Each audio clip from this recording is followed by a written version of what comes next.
Okay, here's the shocks that will make your Honda Pioneer drive so much smoother.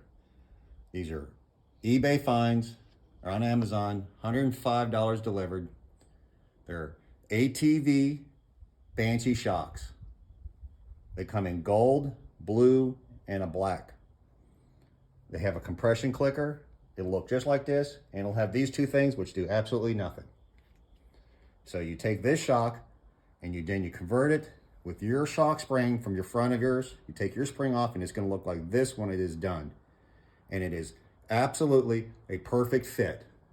It'll give you 3 inches more travel, 1.5 inches up, about 1.5 inches down, or 1.25 inches up and down. The bolt hole pattern is perfect.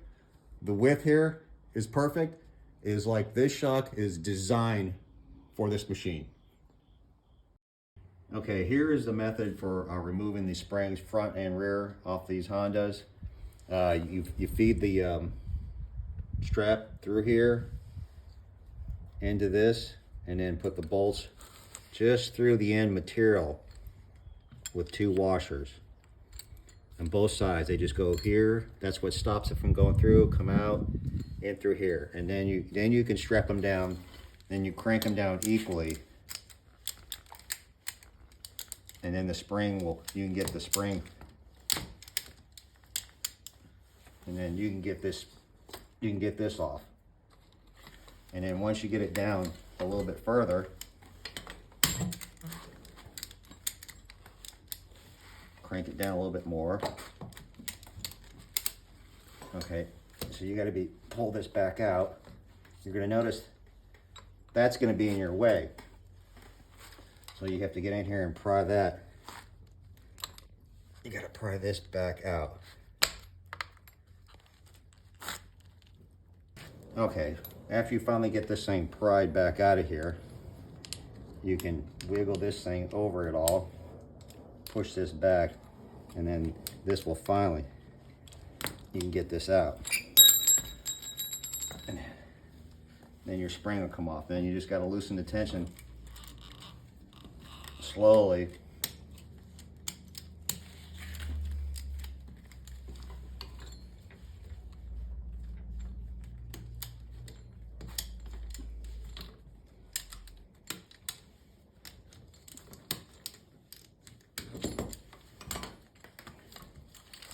And it's off. Take these bolts out.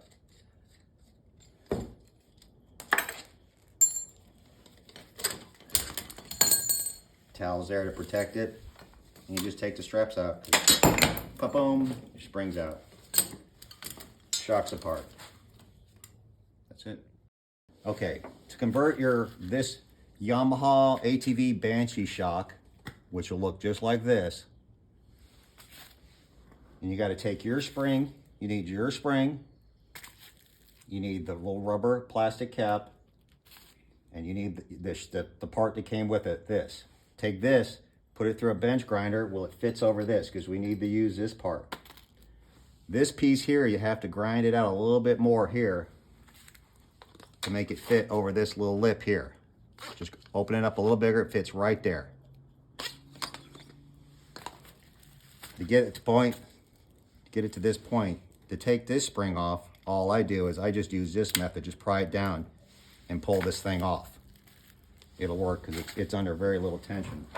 So at this point, you take this spring, you put this plastic tube on this shock here, you put the shock on, the spring on. It's on the loosest setting. Start with always the loosest setting, as far as it'll go up. And then all I do is, you could try this. It's a little tricky, but you just pry it open and push this in. Now that it's done, it's back together like this. These little pieces come off. Put grease on these. Set the clicker to like 12, 13, or 14 clicks in to from the softest to the hardest, and bolt it on. And then we'll come back and I'm going to show you how much softer your front end is going to be. Okay. Okay, right here, you leave the spring tension all the way up as soft as it'll go. I got the clicker at 13. These bolts are torqued down really tight on these two because they got a bearing in both of these. You torque them down, and then when you're done, your front end moves really easy and gives you super soft suspension. And, okay, here's the finished product, what it looks like.